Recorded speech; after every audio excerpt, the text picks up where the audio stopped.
اس video میں ہم آپ کو بتائیں گے معاہدہ لوزان اور 2023 میں اس کے ختم ہونے کے بعد کے اثرات۔ سلطنت عثمانیہ نے جنوب مشرقی یورپ، مغربی ایشیا اور شمالی افریقہ پر 600 سال سے زیادہ عرصے تک حکومت کی۔ پہلی جنگ عظیم میں سلطنت کا خاتمہ ہوا۔ ایک نیا رہنما مصطفیٰ کمال ابھرے جنہوں نے ترکی کی قومی تحریک کی قیادت کی، جس نے سرزمین ترکی کی تقسیم کے خلاف مزاحمت کی۔ مصطفیٰ کمال نے انقرہ میں صوبائی حکومت قائم کی۔ اس نے اتحادیوں کی بھیجی ہوئی افواج کو شکست دی۔ اتحادیوں اور ترکوں کے درمیان جنگ قومی تحریک 1923 تک جاری رہی، جب اتحادیوں اور مصطفیٰ کمال کے درمیان لوزان، سوئٹزرلینڈ میں ایک معاہدے پر دستخط ہوئے۔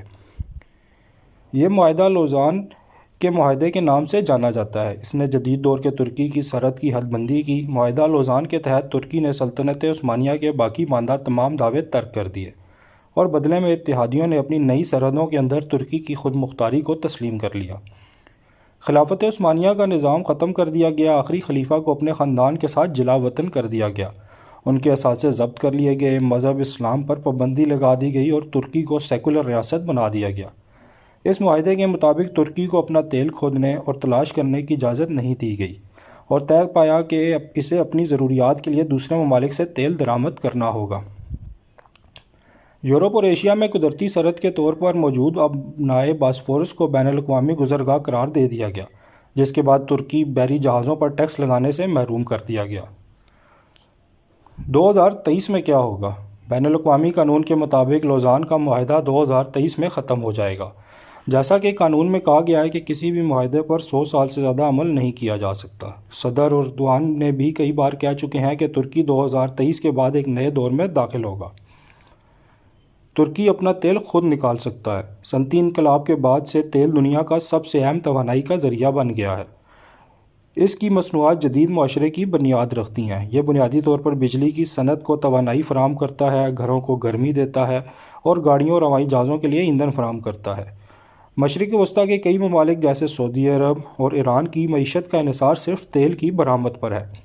بدقسمتی سے ترکی اپنا تیل خود نہیں نکال سکتا۔ لوزان کے معاہدے میں اس کی ممانعت ہے۔ اسے دوسرے ممالک سے تیل درآمد کرنا پڑتا تھا، جس کی قیمت بہت زیادہ تھی۔ 2023 کے بعد ترکی پر سے پابندی ختم ہو جائے گی۔ ترکی اپنا تیل خود تلاش کرے گا اور ڈرل کرے گا، جس سے اس کا دوسرے ممالک پر انحصار کم ہو جائے گا۔ ترکی کے پاس تیل کے کافی ذخائر ہیں اور وہ تیل برآمد کر سکتا ہے۔ تیل کی برآمد سے حاصل ہونے والی آمدنی سے اس کی GDP میں اضافہ ہوگا۔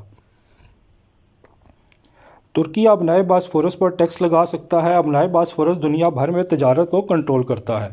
اس ابنائے سے روزانہ سینکڑوں بحری جہاز گزرتے ہیں، لیکن لوزان معاہدے میں اسے بین الاقوامی گزرگاہ قرار دیا گیا تھا اور ترکی کو بحری جہازوں پر ٹیکس لگانے سے روک دیا گیا تھا۔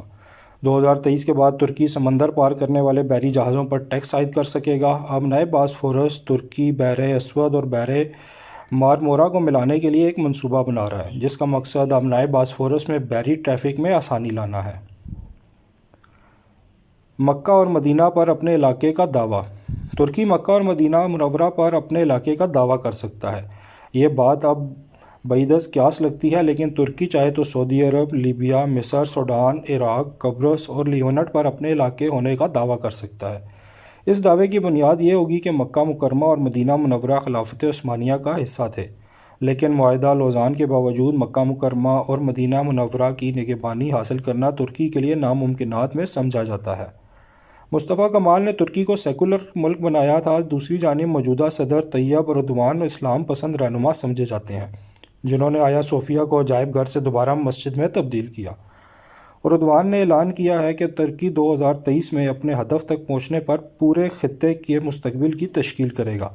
معاہدہ لوزان کے خاتمے پر ترکی ایک عالمی طاقت کے طور پر ابھرے گا۔